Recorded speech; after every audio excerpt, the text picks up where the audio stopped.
Hello guys.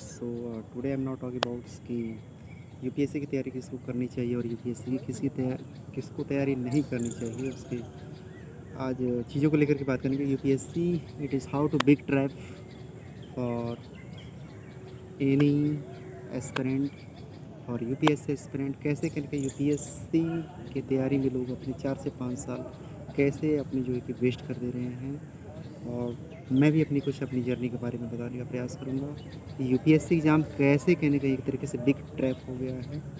और UPSC exam किसको तैयारी करनी चाहिए और किसको नहीं करनी चाहिए। और यूपीएससी एग्ज़ाम जो है कि कहीं न कहीं कैसे एक बिग ट्रैप बनता चला आ रहा है, ख़ास करके मिडिल क्लास के बच्चों के लिए। ख़ास करके उन बच्चों के लिए जो विलेज एरिया से आते हैं, छोटे टाउन से आते हैं, छोटे शहर से आते हैं। तो दैट इज़ तो वो जो कहीं न कहीं यूपीएससी का एक जो एग्ज़ाम है वो कैसे कहीं न कहीं कैंडिडेट उसके बिग ट्रैप में फँस जा रहे हैं।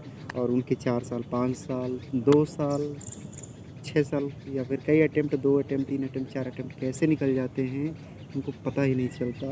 और यूपीएससी का एक जो सर्कल है, ईयरली वाइज़ अपने एग्ज़ाम को कंडक्ट कराना और उनकी जो प्रोसेस होते हैं 1 से डेढ़ 1 साल के जो है कि कंप्लीट एग्ज़ाम को वो करना, चाहे प्री का हो, चाहे मेंस का हो, चाहे इंटरव्यू का हो और या फिर उसके फाइनल रिज़ल्ट का हो, तो आप समझते हैं कि 1 साल उसके प्रोसेस तो केवल एग्ज़ाम में ही जाते हैं। तो दैट इज़ कि यूपीएससी क्यों इस प्रकार से जो है कि एक तरीके से बायस होती चली जा रही है। और यूपीएससी की तैयारी किसको करना चाहिए, क्यों करना चाहिए?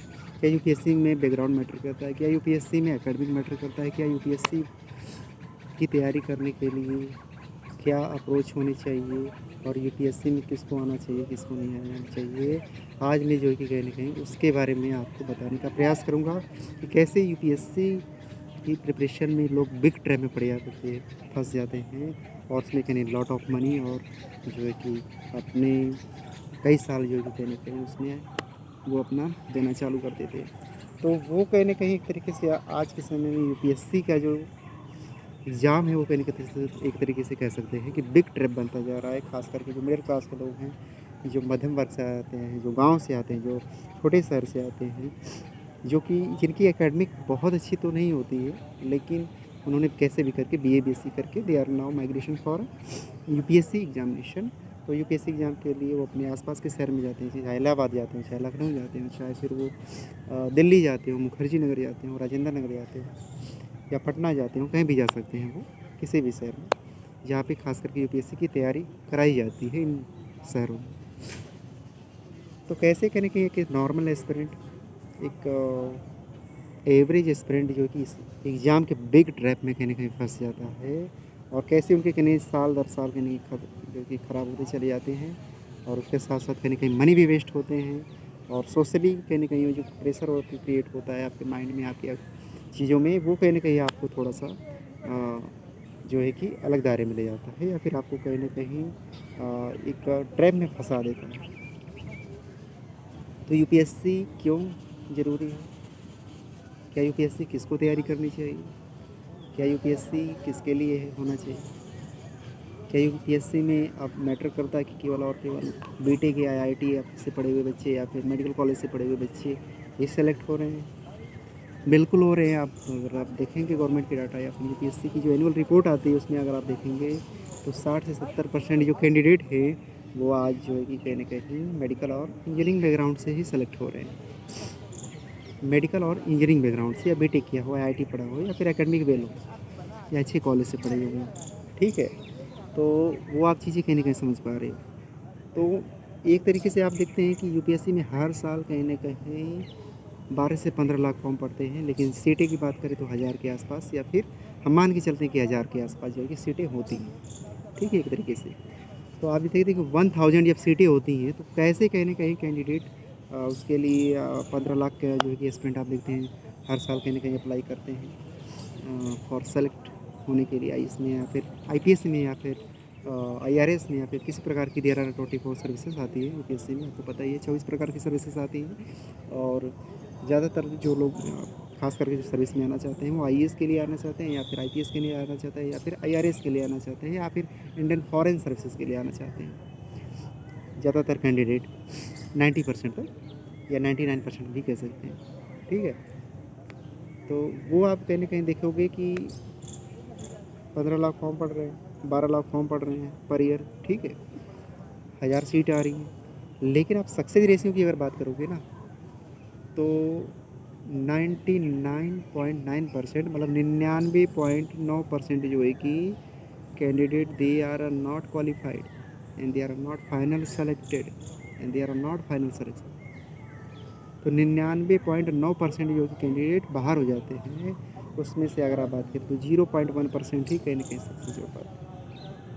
0.1%, इसको आप काउंट करिएगा, देखिएगा ये कितना परसेंट होता है पूरे परसेंटेज का। तो वो जो तुम्हारा जो सक्सेस रेशियो है बहुत ही कम है।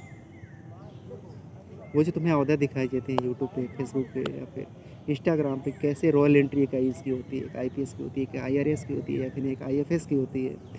तो उस रॉयल एंट्री के चक्कर में ये लोग या फिर रील के माध्यम से, सोशल मीडिया के माध्यम से लोग इंस्पायर होकर के कहीं न कहीं इस जर्नी में आते हैं। तो उसके लिए कहीं न कहीं बर्डन हो सकता है। वही लोग आए इस यूपीएससी के एग्ज़ाम में जिनके ड्रीम सच में है, जिनके ड्रीम वास्तविक स्तर में है कि हाँ मुझे ये ड्रीम अचीव करना है, मुझे देश की सेवा करनी है, या फिर मुझे I want to work for society, I want to work for poor people, I want to work for farmer. मैं मज़दूरों की मदद करना चाहता हूँ, मैं किसानों की मदद करना चाहता हूँ। एंड यही एकमात्र ऐसी सर्विस है जो हमें ये प्लेटफॉर्म देती है, ये पावर देती है, ये शक्ति देती है कि मैं यहाँ से कहीं न कहीं लाखों लोगों की मदद कर पाऊँ। तो वो जो तुम्हारा जो इंटरनल फैक्टर है, जो तुम्हारे अंदर से वो जो आवाज़ आ रही है कि नहीं मैं इसलिए करना चाहता हूँ, वही कहीं न कहीं आपको आगे ले जाती है। तो आप बाहरी चीज़ों को मोटिवेशन या मोटिवेशनल वीडियो या फिर ये सब सारी चीज़ें देख कर के बिल्कुल आप यूपीएससी मत चुनिएगा। यूपीएससी में वही लोग आइएगा जिनके वास्तविक रूप में उनके ड्रीम हो, जो वास्तविक रूप में उन्होंने ये देखा हो क्लास 10th में, 11th में, 12th में या ग्रेजुएशन के दौरान कि मुझे आगे चल के ये करना था। या फिर वो लोग सर्विस में रहते हुए भी चाह रहे थे कि नहीं मुझे एक अच्छा प्लेटफॉर्म मिल जाए जहाँ से मैं और लोगों की मदद कर पाऊँ और लोगों की सहायता कर पाऊँ, या फिर एक बिग लेवल या फिर एक बिग पोजीशन पे इम्पैक्ट क्रिएट कर सकूँ। तो वो कहीं न कहीं जो है कि आप वो सोच रहे थे। तो सो that is a very important कि आज के समय में यूपीएससी कैसे कहीं न कहीं उसमें जो बच्चे हैं, एस्पिरेंट है जो कि एवरेज नॉर्मल बिहार से, यूपी से या फिर किसी जगह से कहीं न कहीं आकर के दिल्ली में, लखनऊ में, इलाहाबाद में, ख़ास करके इलाहाबाद में या फिर दिल्ली में वो तैयारी करते हैं। मुखर्जी नगर जैसे एरिया में, राजेंद्र नगर जैसे एरिया में, हाँ, सिविल लाइन जैसे मेन एरिया में। तो वो कहीं न कहीं एक तरीके से इनकी जो अमाउंट जाते हैं, जो साल दर साल जाते हैं, और उस कहीं न कहीं बिग ट्रैप में फँस करके यूपीएससी के कैंडिडेट जो है, अपने कहीं न कहीं मनी और टाइम किस प्रकार से कहीं न कहीं वेस्ट कर पाते हैं, वो कहीं न कहीं सोचने योग्य है। तो वो जो आप कहीं न कहीं देख पाते हैं कि कैसे कहीं न कहीं यूपीएससी के एग्ज़ाम में लोग बिग ट्रैप में फँस जाते हैं, और फैमिली भी कहीं न कहीं सपोर्ट वो सब चीज़ें बताने का प्रयास करती है, कैसे भी करके एक बार तुम निकाल लो या फिर ये सब सारी चीज़ें। लेकिन आप उसके कहीं न कहीं चीज़ों को देखेंगे तो कहीं न कहीं एक तरीके से एक बहुत बड़ा बिग ट्रैप है। ड्रीम देखना बहुत अच्छी बात है, देखना चाहिए, ड्रीम को पूरा भी करना चाहिए। ड्रीम डिफरेंट प्रकार के दिखने चाहिए, चाहे किसी भी फील्ड का हो, टीसीएस का हो, आर या फिर आरओ का, या फिर आपका एसएससी का हो, या फिर डिफरेंट प्रकार के एग्जाम हो, रेलवे के हो, बैंकिंग के हो सकते हैं, टीचिंग के हो सकते हैं, पीवीटी के हो सकते हैं, एलटी ग्रेड के हो सकते हैं, या फिर जीआईसी के हो सकते हैं, या फिर किसी प्रकार के एग्ज़ाम हो सकते हैं। तो आप तैयारी कर सकते हैं किसी भी फील्ड में, ठीक है। तो एक तरीके से कैसे करें कि यूपीएससी एस्पिरेंट के पास वो चीज़ें नहीं बचती हैं इस 4 साल के बाद, या फिर 5 साल के बाद लोग 3 अटेम्प्ट 4 अटेम्प्ट देते हैं, उसके बाद भी कहीं न कहीं, और ख़ास करके जो कैंडिडेट हैं, मैंने भी चीज़ें वो चीज़ें कहीं न कहीं फेस की कि कभी मेरे 12 मार्क्स से रुके प्रीलिम्स, कभी मेरे कुछ मार्क्स से रुके, या फिर कभी नेगेटिव मार्क्स में भी कहीं न कहीं चीज़ें देखने को पड़ी। तो वो कहीं न कहीं एक तरीके से, या फिर कभी चंद मार्क्स से, या फिर ये सब चीज़ें देखने को पड़ी। तो एक तरीके से यूपीएससी, ख़ास करके यूपीएससी जैसे एग्ज़ाम में लोक सेवा आयोग, संघ लोक सेवा आयोग जिसे कहते हैं, यूनियन पब्लिक सर्विस कमीशन, क्योंकि हमारे भारतीय संविधान आर्टिकल में अगर आप पढ़ेंगे तो 312 में आप ऑब्वियसली आप देख पाएंगे, और स्टेट में भी आप देख पाएंगे 315। तो वो चीज़ें कहीं ना कहीं स्टेट की बात तो खैर अलग है, मैं यूपीएससी को लेकर के बात कर रहा हूँ कि यूपीएससी में कैसे कहीं नहीं एक तरीके से 4 साल 5 साल कैसे कहीं ना कहीं वो पंचवर्षीय योजना बन जाती है, एक बिग ट्रैप बन जाता है उस एग्ज़ाम को निकालने के लिए। कैसे कहीं ना कहीं एस्पिरेंट है उस जाल में फंस जाता है, और उसको किसी प्रकार के एग्ज़ाम में वो कहीं ना कहीं वो चीज़ें नहीं और एग्ज़ाम में नहीं अपना एफ़र्ट दे पाता बजाय यूपीएससी, तो यूपीएससी पे वो कहीं न कहीं 4 से 5 साल अपना दे पाता है। और उसमें अगर दिक्कतों का भी सामना करना पड़ता है, अगर सलेक्शन नहीं होता है या फिर कैसे एग्ज़ाम आ रहे हैं, कभी सिलेबस से बाहर आ रहे हैं या कभी टफ़ आ जाते हैं या कभी किसी प्रकार की कहीं न कहीं चुनौतियों का सामना करना पड़ता है उस एग्ज़ाम के प्रोसेस से, या उस एग्ज़ाम में कहीं न कहीं जो कैंडिडेट फँस जाते हैं या फिर एकेडमिक तौर पे या फिर किसी भी तौर पे, तो वो कहीं न कहीं दिक्कतों का सामना करना पड़ता है, ख़ास करके यूपीएससी कैंडिडेट को। सारे यूपीएससी कैंडिडेट जो है कि टैलेंट होते हैं। सारे के अंदर कहीं न कहीं एक गुण होता है, एक कैपेसिटी होती है चीज़ों को पढ़ने का, नज़रिया को देखने का, उन सब चीज़ों को समझने का।